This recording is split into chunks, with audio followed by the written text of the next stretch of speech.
السلام علیکم. من دا کیسه دریم پارت شروع کوو. بزرګ د الله تعالی بزرګ و او هغه په هغه کمره کې چې دی بند کو دی ناست دی او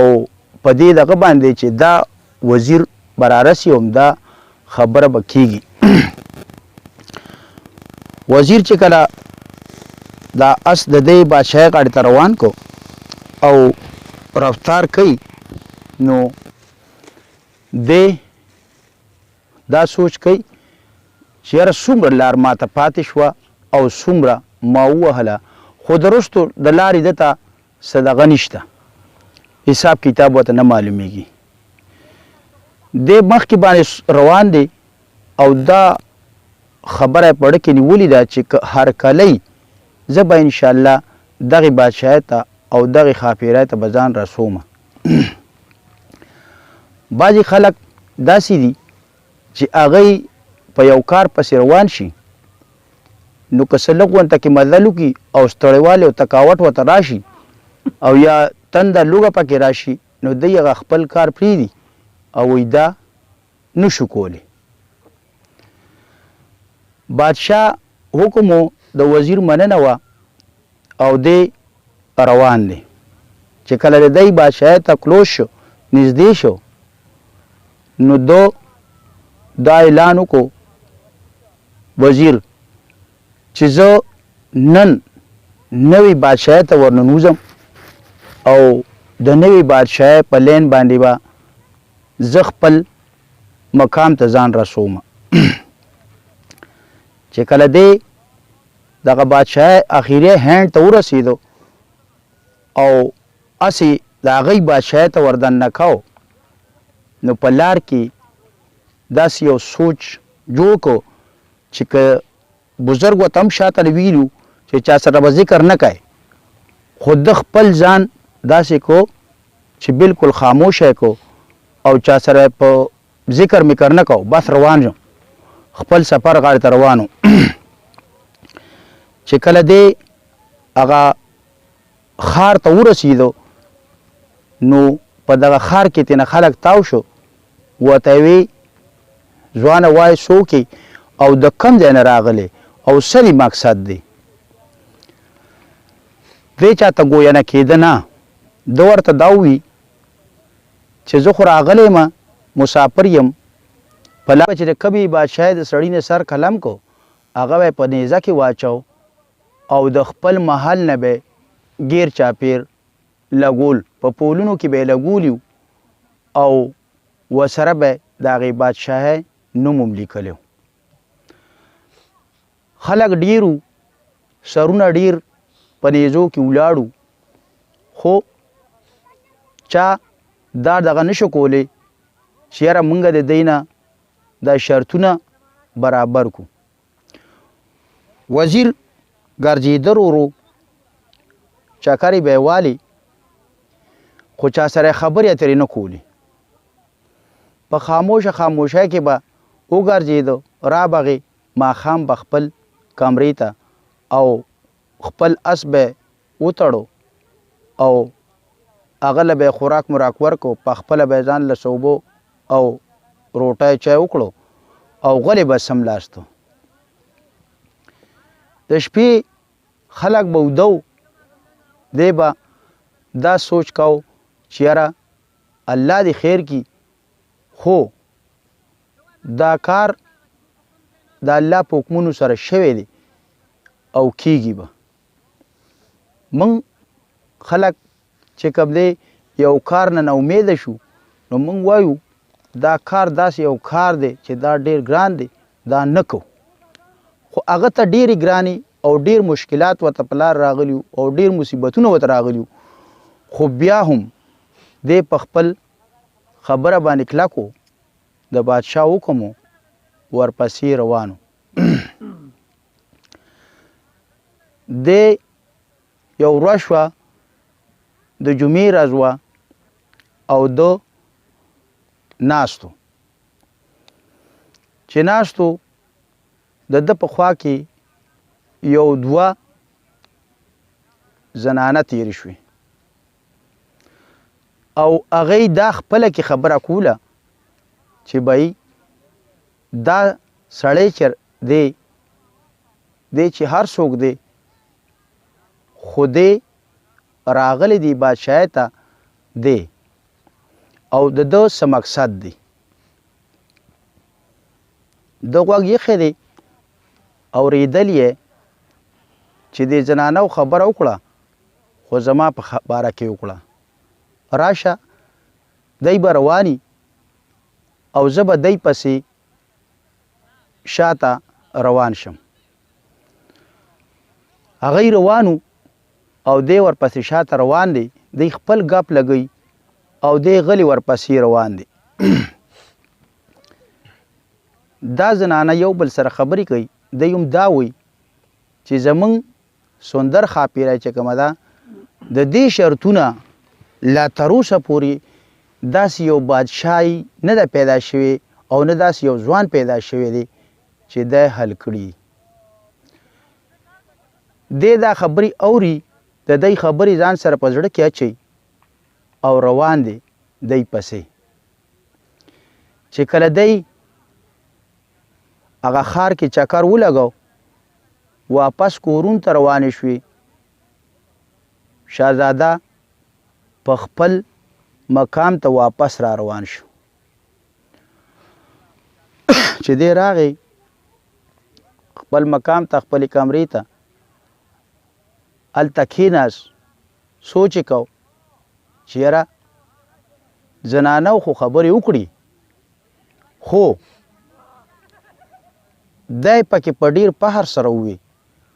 او ډېر په تکبر سره ووي ډېر په غرور سره ووي چې زمونږ ښاپیری چې کومه ده د دې شرطونه ډېر ګران دي او لا اوسه پورې د یوې بادشاهۍ ځوان او داسې وزیر داسې بادشاه داسې حکمران نه دی راغلی چې زمونږ د ښاپیری دا سوال حل کړي د ده سوچونه خپل وو شپه به د خپله وه او دا خبرې به یې په ځان ته په ذهن کې اړولې راړولې چې کله دی بله ورځ شوه سهار مالې بیا پاسېد روان شو او د سړک یو غاړې ته ودرېدو چې ودرېد هلته کې څه ګوري یو چمیار ناست دی او چمیار محنت مزدورۍ له راوتی دی سهار مال وای چې زه به نن محنت مزدوري ځان لکوم او ماښام به خپلو ماشومانو باندې خپلو بچو باندې حلال رزق خورم د دا خبره واورېده او د ده خواته غلې غونته کې ورنږدې شو شهزاده ورته سلام کلام پې وکړو وزیر په دی سلام وکړه په دې چمیار باندې ورته یې ووي السلام علیکم هغه ولې جواب ورکړو وعلیکم السلام د ده د اس زین شلېدلی نه و خو ده د خپل اس نه هغه زین کوز کو او د چمیار مخې ته یې کېښودو ورته یې وي کاکا یا ماما زما د اس دا زین دی کې دا لږ غونته کې ځای دی دا به راله وګنډي خو مخکې به راته خپل ریټ ووایي چې ستا ریټ به صحیح مزدوري به زما نه څه اخلي ده ورته وي چمیار کاکا ورته ووي چې رزق حلال عین عبادت دی رزق حلال عین عبادت دی که په دې زما 3 منټه ولګېدل زه به ستا نه 3 روپۍ لم که په دې زما 4 منټه ولګېدل زه به ستا نه 4 روپۍ لم ده ورته وي صحیح شوه شهزاده ورته وزیر ورته خپل زین کېښودو او ده خپل اس بغیر زینه د تیرسري نه ونیسو او روان شو چې روان شو سمندر پورې لاړ چمیار کاکا آواز ورکړو ورته یې وي وروره ودرېږه دا خپل زین دی واخله ده ورته وی کاکا دا زین ما تا ته ستا په مزدورۍ کې پرېښود ځان له خرڅ کا ستا مزدوري که 2 روپۍ او که 3 روپۍ ته به پې ځان له خپلو بچو له حلال رزق وګټ واخلي او کور ته به اوسې په خپلو بچو به حلال رزق وخورئ چمیار کاکا چې دی ولیدو چې ده خو ما ته زین پرېښود هسې روان دی دا خو یو ډیره غلطه خبره ده د سره جوړې پیسې نشته دا سړی زمونږ د بادشاهۍ نه دی چې دو دا زین ما ته په رقم کې پرېښود چمیار کاکا ورپسې نور مخکې لاړ ورته یې وي ځوانه چې هر څوک د هر ملکې د هرې بادشاهۍ نو ترې دا خپل زین واخله او ماله به الله تعالی خپل رزق ماښام له زما بچو له به ورکوي وزیر دا خبره واورېده او ودرېده چې کله ودرېد ده دا خپل زین واغسته د چمیار کاکا نه او په خپل هسې کېښود او چمیار کاکا ته دا ووي چې کاکا زه ته څنګه پوه شوې چې ده سره پیسې نشته ورته وي چمیار کاکا ورته دا ووي ځوانه وي زه په دې پوه شوم په تا باندې چې تا زما نه مخکې د مزدورۍ تپوس وکړو دویم ستا په زین کې داسې څه ځای شلیدلی نه دی چې ما ګنډلی وي خو تا ما ته زین پرېښود ته روان شوې او ودې وي چې دې کې دا پلانې ځای شلیدلی ویې ګنډه چې ما هغه ځای وکړه هغه شلیدلی نه و هغه سم دم و ما پکې ټک نه دی کړی ترې خپل زین خپل استه واچوه او خپل سفر جاري ساته دی روان شو زین یې پاس کېښود او بیا استه وختو خپل سفر یې جاري ساته مخې ته روان دی سفر یې وکړو هلته کې دی بیا یو کوی غاړې له ورسېدو او د کوی په غاړه باندې دا دغه پروت وه بوکه پرته وه خو سرخه نه وه بوکه پرته وه او سرخه ورسره نه وه ده وی دا څنګه ملک دی دا څنګه بادشاهي ده چې بوکه شته او سرخه نشته او کویم شته خوبه پکې څنګه دا خلک څکي دي ځای نه د دې نه اوبه دا خلک څنګه راوباسي دی لاړو او څه لرې غونته کې کښېناستو په دې انتظار ناستو چې اوس به څوک راشي او دې سرخې له به راځي دې کوی له به راځي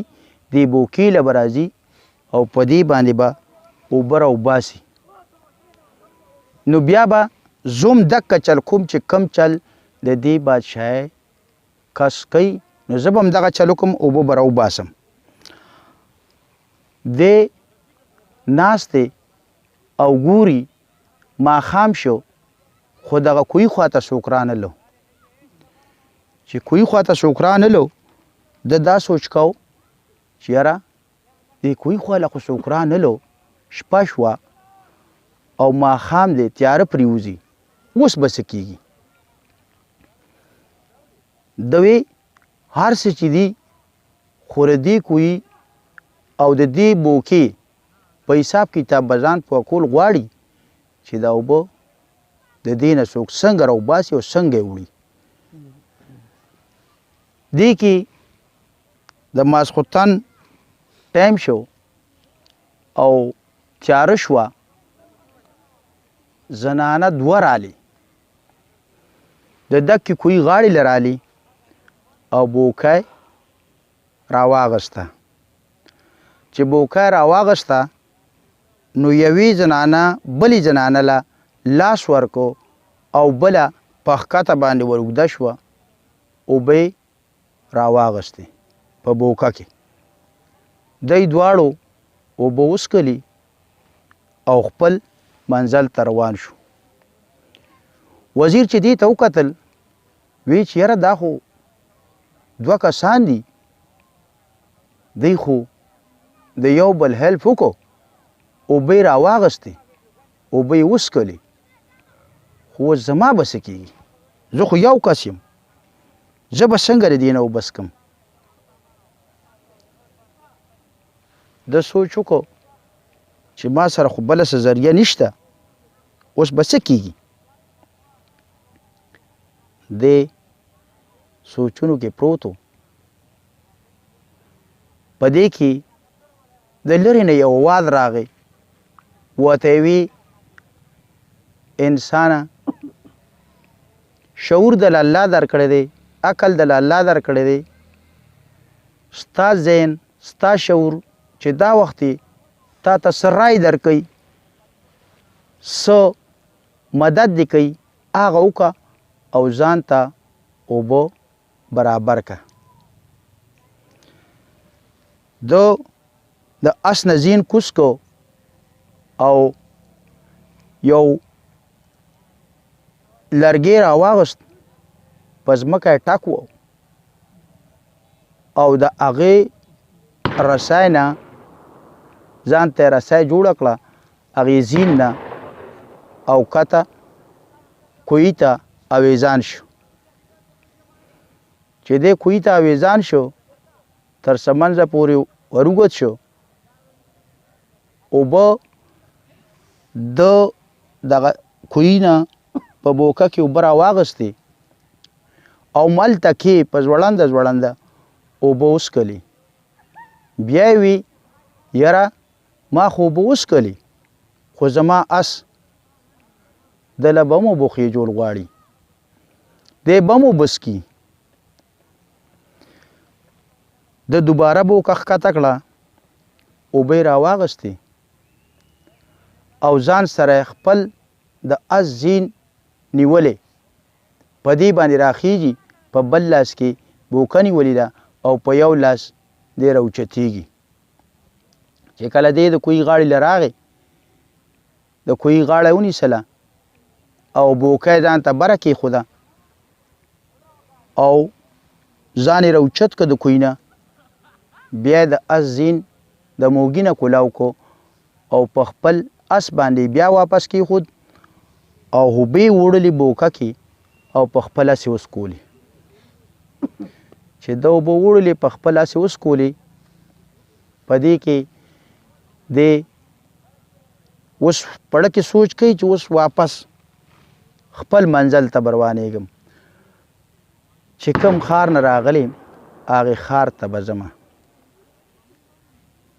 ډېر اوبه یې وڅکلې، اس یې هم اوبه کو او را روان شو او خپل دغه له راغی. نو ده دا خیال وکړو چې یاره سار ما ته په دې یو ځای کې یو چمیار کاکا خپل زین واپس کړی دی، راشه چې زه د هغه د کور پته وکم، ما ته خو پته نه لګي، خو د دې خواوشه علاقه کې د دې کسانو نه به پته وکم چې دې ځای کې دا بابا ناست دی او دغلته ما ته سار دا زین ګنډلی دی، نو د کور به معلوم کم او د کور د دې لپاره معلوم کم چې د سره د دې بچو ته دا رزق میلاو شو که میلاو نه شو، د مزدوري کړې ده او که د نه ده کړې. د ده هغه ټایم راغی او هغه کسانو نه ګیر چاپېرې تپوس وکړو چې دلته کې چمیار بابا ناست و، هغه څه شو؟ چا ورته وی د هغه دې ځای کور دی، چا ورته وی د هغه ځای کور دی، خو ده 3-4 کسانو نه تپوس وکړو، تپوس باندې د هغه کور ته ورنږدې شو. چې کور ته ورنږدې شو، د ده په دغه کور کې یو چمیار بابا دی او یو د هغه ټبر دی، 3 د هغه بچی دي. دا 3 واړه 5 واړه دی په دغه خپل کور کې ناستي د غلې غونته کې په ور باندې داستا کو تپوس یې وکړو دعا سلام یې وکړو ورته وی بابا زرالم ما ته د شپې ځای پکار دی چمیار بابا ورته وی ځل بیا دا داسې یو بادشاهي ده چې دې کې د شپې ځای څوک چاته نه ورکوي او که چام چاته ځای ورکو نو د هغې نه سر به قلم کېږي نو زه یم او زما دا 3 بچی دي یو مې دا ښځه ده نو موږ دې کور کې اوسو که چېرې ته وای چې زه دې کور کې پاتې کېږم نو موږ به اوس د دې کور نه وځو او بهر به لړ شو ته په دې کور کې پاتې شه دوی بابا زه ستا کور کې پاتې کېدو ته نیم راغلی خو صرف زه ستا نه تپوس کوم چې تا سار دا خبره کړې وه چې زه حلال رزق په دې خپلو بچو باندې به خورم آیا تا هغه خوراک د خپلو بچو له د خپل کور ته راوړلی او که نه ده ورته د الله فضلونه ډیر دي د الله رحمونه هم ډیر دي او د الله نعمتونه هم ډیر دي زما د راتلو نه مخکې زما کور ته رزق الله پاک را رسولی چې زه کور ته رالم نو زما په کور کې خپلې بوډای ما ته رزق کېښود او ما مو خوړه او زما بچو هم خوړلې ده او موږ بالکل ښه ماړه یو د وی دا خو د الله نعمتونه دي د الله شکرونه پې پکار دي چې تاسو له الله تعالی په دې حال کې هم رزق درکړی دی او تاسو وخوړ او شکر پې ادا کړئ چمیار بابا ورته وی د الله تعالی په لاک شکر دی زه نن د نننۍ ورځې په نسبت چې ما ته کوم رزق الله تعالی راکو دا ډیر غټ مزیدار او ذایقه‌دارو او ډیر ښکلی رزق و داسې رزق ما چې ته په زندګۍ کې نه و خوړلی خو چې نن کوم رزق دی دا ډیر مزیدارو او ډیر ښه زما یقین دی چې په دې رزق باندې زه زما لونه او زما ښځه 3 ورځې ګزاره کولی شو او 3 ورځې به موږ ماړه ګرځو د دې نه بعد بیا د الله کارونه وي د چې دا خبره واورېده د سره جیب کې څه نه و خو دی د هغه کور نه روان شو او یا الله شکر دې ستا ډېر رحمونه دي چې تا په دی باندې کړی دی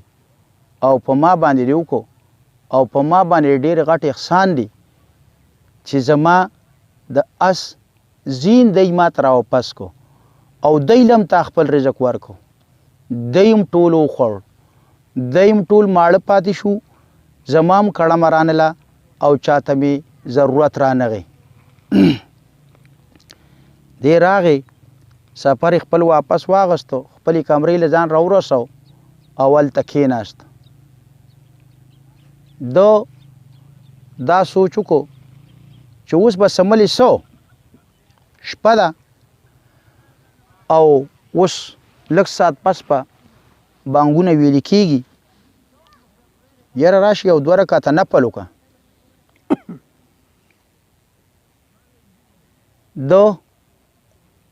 او 10 چاردامو کو او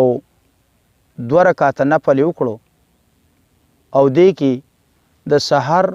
بانګ راواغستی شو چې څنګه د 2 رکعته نفل وکړو نو بانګ راواغستی شو چې بانګ راواغستی شو د وی یاره بانګ خو ویلی شو او خوب راله هم ډېر زیات راځي خو اوس د لږ ساعت کې به زه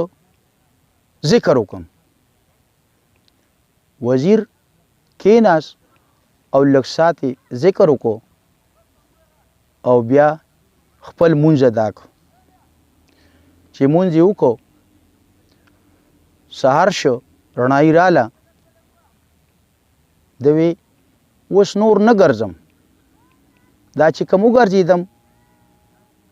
دغه صحیح ده اوس به ځم واپس د چمیار ځای له چې کوم ځای چمیار ناست دی هلته کې به ځم. د خپل اس تیار کو او ځان تیار را تیار کو چې نور ولګېد د خپل اس باندې کېناست او د چمیار خواته واپس بیا لاړ. هغه ترېنه تپوس وکړو وی ځوانه پرون هم راغلی وي نن بیا رالي څه مسله درته ده خو ته ما ته حل نه وایې تا ته څه مسله شته خو ته ما ته حل نه وایې. ده ورته ووي کاکا مسله ما ته شته خو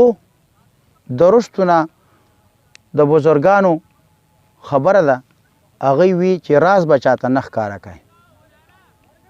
نو زه په دې خبره باندې تاسو سره خپل راز نشم ښکاره کولی خو روان یم په سفر باندې. ده ورته وي چمیار کاکا ورته ووي الله دې په خپلو مقصدونو کې کامیاب کا او ما له چې ستا راکړی شوی کوم مدد او کومه خبره یې راته کړې وه الله تعالی دې زما بیا دپاره وملي. چمیار کاکا دا خبره وکړه وزیر د ده له خوا نه روانو لاړ. چې لاړو دی بیا سفر یې وکړو. اومکه زنانه د غرمې په ټایم کې دته میلاو شوې چې کومې زنانو د کوهي نه اوبه راغستې وي او وبې څښلي دي بیا غرمې له دته بل ورځ بیا میلاو شوې او ده د هغوی په قدم باندې هغه اوبه خپلې په خپله هم څښلي او هغوی ته یې کتلي دي نو خپله اس باندې هم څکولي دي. چې کله دی مخکې ته دکه زنانه بیا روانې دي د ده نه مخکې دي دی ورپسې دی. دی بله خبره وکړه چې یاره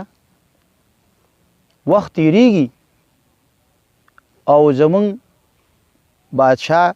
ښاپیره چې کومه ده دا د وخت سره د دوو او د دریو ځوانانو سر قلم کوي او په نیزه کې ځوړندي چې دا به څوکي خوش نصیبه او د الله مددگار چې د دې دا شرطونه پوره کړي او دا حاصله کړي. د یو بل سره خبرې اترې جاري ساتي دی ورپسې روان دی خبرې دی ځان سره نوټ کوي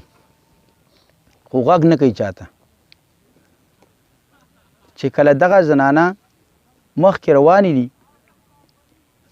او دوی ورسېدي هغه خپل مقام ته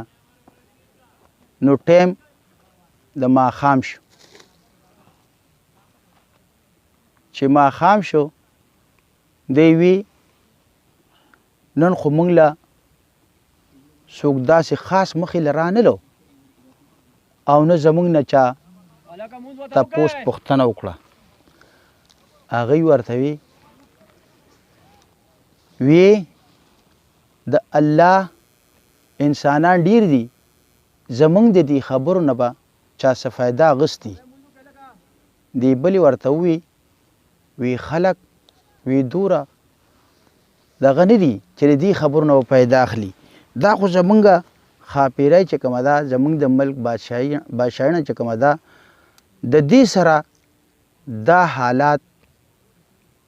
نه ښایي چې دا د بلې بادشاهۍ د بلې علاقې خلک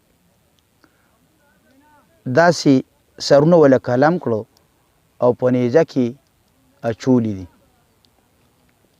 خیر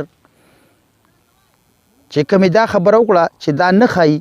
هغه هم ځان سر نور کړه او چې کومې ووي چې دا دې ته لا داسې څوک ونه رسېدل چې دا کار یې کړی دی هغه خبره هم ځان سر نور کړه دی خپل سفر کې روان دی او مخکې ځي چې دی بیا څه منځ لاړو هلته دته یو دوه ځوانان میلاو شو او دواړه په لار روانو د سره د دغې زنانو خبرې نوټ وي خو دی سره ذکر نه کو دی یو بل سره یو ځای شو درې واړه دوا سلام یې وکړو خو چاته یو بل ته د ډډه راز ښکاره نه کو چې دی درې واړو یو بل ته د ډډه راز ښکاره نه کو نو دی یو بل نه روان شو او مخکې تیر وځي هغه زنانه دوه چې کومې وي هغه یې دی ته ووي چې ودرېږئ دی درې واړه یې ودرولو وزیر یې مودرو هغه دوه ځوانان یې مودرول ورته یې وی دا تاسو چې په څه مقصد را روان یې په دې مقصد باندې زمونږه یوی ورته ووي چې زما رور او بل ورته ووي چې زما زوی دا دواړه د دوی سر قلم شوی دی او تاسو چې کوم دی دا کار د چې را روان شوی نو دا نه پوره شوی دی نو تاسو مهرباني وکړئ او خپل منزل ته واپس لاړ شئ دغې دوو ظلمو چې دا واورېده وی دا د دې زنانو نه تپوس وکړه چې د دې وجوهات څه دي وی د دې غټ وجوهات دا دي چې څوک د الله تعالی د طرف نه مددگار دې ته لا ځان نه دی را رسولی او نه به راورسي داسې څوک شته نه چې هغه سره د الله تعالی مددي او هغه راشي او دې ته د دې دا شرطونه برابر کړي او دا شرطونه دومره غټ شرطونه نه دي خو دې خلکو سره د الله مدد نو چې دې کومونه دا سرونه قلم شوي دي وزیر چې دا خبره واورېده د وی یاره که الله یې کوي نو ما سره دا مددونه د الله برابر دي خو چې زه دې ته ورشم او دا ما ته خپل سوالونه بیان کړي نو الله هغې به پې زه عمل درآمد کوم د وی زما په دې لار باندې د غزلمو سره د ذکر ونه کو په لار روان دي او خبرې اترې کوي چا سره زړه کې په خپل زړه کې وایي یاره منزل خو نږدې دی خو د خلکو خبرې ډېرې دي او په چا باندې پوهېږم هم نه او چاته څه ویلی هم نه شمه ځکه چې بزرګانو راته ویلي چې چا سره به ذکر نه کوي نو اوس زه دې ځای ته رانږدې شویم خو چې زه د دې د وزیرانو او د مشیرانو دغه نه مریدانو نه تپوس کوم نو دی په فخر سره او په تکبر او په غرور سره دا خبره کوي چې د دې لپاره لا چا دا شرطونه د دې نه دي مقرر کړي او نه دي کړي نه دي او دا کول هم څوک نشي ځکه چې ګرانه ده نو دی په دغه ټیم باندې یو داسې کس ته مخامخ شو چې هغه کس ډیر عمر رسیده سړی و او ډیر زوړ و د وی راشه یاره په دې علاقه باندې خو دا یو بابا ما ته ښکاري او کیدای شي چې دې ماته څه خبره وکړي چې د دې په باره کې دا خبرې دي. دې بابا خواته ورنږدې شو، بابا ته وی سلام یې پې وکړو، ورته یې وی زه دغه شان راغلی میلمه یم په سفر باندې، خو په لاره باندې ډیرو خلکو راته خبرې کړي دي او په پلاني علاقه کې یو تالاب او هغه تالاب د پاسه یو تصویر او هغه تصویر د ښاپیری و. نو دغه ښاپیری په تلاش کې زه راوتی یم. بابا ورته ووي زلمیه مقصدونه دي الله پوره کړي دي را رسېدلې، خو شرطونه یې ګران دي. ده ورته وی ښه وی بابا ته ما ته ړومبی شرط ووایه چې څه دي. بابا ورته وی ښه نه ړومبی شرط د هغې دا دی چې هغه به تاسو ته 100 منه غوښ نولي، 100 منه، او پوره کانډه په کانډه به یې دنه غواړي او دا 100 منه غوښ به ته په یوه شپه کې راټولی. وی ښه. ده چې سوچ وکړو وی چې 100 منه غوښ راټولیږي به، خو چې د الله مدد ورسره که چېرې د الله مدد ورسره نه دا 100 منه غوښ نه راټولیږي. وی بابا دویم شرط څه دی؟ ورته یې وی دویم شرط خانه دا دی چې دا به تاله 100 منه ریجه پخوي او 100 منه ریجه به خلاصیم ته یوازې، خواله به دله بل څوک نه راځي،